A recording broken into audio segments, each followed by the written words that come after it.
weli waxaa noo socdo barashada luqadda Englishka learning English. Aan bilowno marka cashirkeenii lixaad lesson 6 telling the time. Telling the time. Cashirkan waxaan ku baran doonaa siyaabaha kala duwan ee waqtiga loo sheego. Xilliyada kala duwan ee waqtigu leeyahay siyaabaha loo sheego. Haddii tusaale lagu weydiiyo what time is it, or can you please tell me the time, or may I ask what time it is? Su'aalahaas marka lagu weydiiyo siyaabaha kala duwan aad uga jawaabaysid ayaan baranaynaa. Marka cashirkan wuxuu dhexmari doonaa sheekadan Adam iyo Bilan. Okay? Adam iyo Bilan. sheekadu waxaa bilaabay marka A oo aan u qaadanayno Adam wuxuu yiri excuse me, what's your name? wuxuu yiri aan ku celiyo mar kale excuse me, igraal noqo. excuse me waxaa loo isticmaalaa markii qof aad wadada isku aragtaan oo aadan iska saynin waxaa loo isticmaalaa markaa wax weydiinaysid. Ama waxaa loo isticmaali karaa qofkaa sii jeedo oo kale inaad wax u sheegto markaa rabtid excuse me aa leedahay hey excuse me igraal noqo isoo fiiri waa kale. Okay, excuse me mar waxaa loo isticmaalaa marka qof wax ku samaysid igraal noqo markaa dhayis oo kale waa loo isticmaalaa marka siyaabo kala duwan ayaa loo isticmaalaa. marka halkan waxaa ugu jirtaa maadaama qofkan aad isku subtiin waxaa leedahay excuse me igraal noqo what's your name magaca. what's your name magaca ayuu yiri Adam. Bilan waxay tiri oo B aan u qaadanayno my name is Bilan, what's yours? halkan waxaa ka dhigaysa markii isbarasho waxay tiri my name is Bilan, waxaa la yiraahdaa Bilan, what's yours adna magaca. Okay, what's yours waxaa waaye waxay ka dhigan tahay what about you adna iska waran magaca iisoo kale marka. or and you meeshaad ka dhigeed waxaa leedahay what's yours, what's yours adna magaca ay tiri.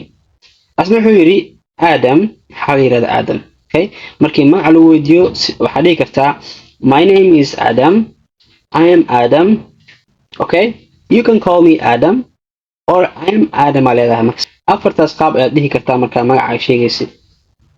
Alright, Bilan waxay aragtay marka Adam Englishkiisu aad u fiican. waxay tiri marka you speak English very well.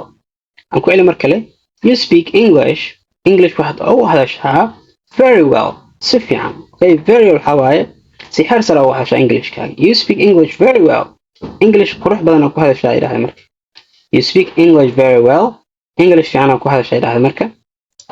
Okay, Adam wuxuu yiri thank you, thank you waa mahadsan tahay walahay oh waa mahadsan tahay. Bilan waxay tiri do you know what time it is? aan ku celi mar kale do you know what time it is? meeqa saac waa idhaahday do you know what time it is waa meeqa saac.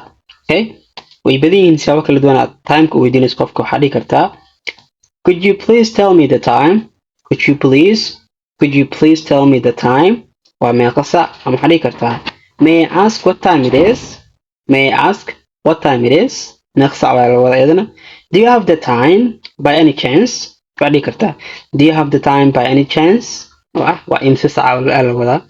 Okay, ama waxaa dhihi kartaa get the time waa meeqa saac la wada iyadana. ama waxaa dhihi kartaa what time you got waa imse saac. marka waa habab kala duwan u dhihi kartid waay marka qof saacad weydiinaysto waay. Alright, marka waxay tiri do you know what time it is waa meeqa saac hadda. do you know what time it is hadda waa imse saac. Adam wuxuu yiri sure it's 5:10 p.m. sure طبعا it's 5:10 p.m. it's 5:10 p.m. waa 11 saac iyo 10 daqiiqo. Okay, it's 5:10 p.m. Okay, markaad saacada sheegaysid mar waxaad dhihi kartaa inaad saacada ka hormarisid arag 5 waa 11 saac 10 p.m. iyo 10 daqiiqo aad dhihi kartaa. Okay, p.m. waxaa loo soo gaabiyey post meridian oo ah saacadda waxay ka bilaabmaysaa 6 saac oo duhurkii ilaa iyo 5 saac iyo 59 daqiiqo oo haweennimo ay ku eg tahay. waxaa la yidhaahdaa post meridian ayaa la yidhahdaa. Okay, post meridian la soo gaabiyo marka. Alright, Bilan waxay tiri what did you say maxaa dhahday. Okay, markii wax aad maqli weysid oo aad weydiinaysid inuu kugu su'aal waxaa leedahay what did you say maxaa dhahday. Adam wuxuu yiri I said it's 5:10 p.m. wuxuu yiri I said waxaan ku yiri it's 5:10 p.m. waa 11 saac iyo 10 daqiiqo. It's 5:10 p.m. waa 11 saac iyo 10 daqiiqo. Alright? Bilan waxay tiri thanks waa mahadsan tahay maadaama waqtiga ay sheegtay. Alright? Adam wuxuu yiri you're welcome adaa mudan.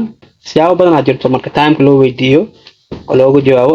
haddii cashir toos ah aan kasoo sameynayo waqtiga ku saabsan commentiga igu soo qor saan aan soo diyaariyo. Thank you.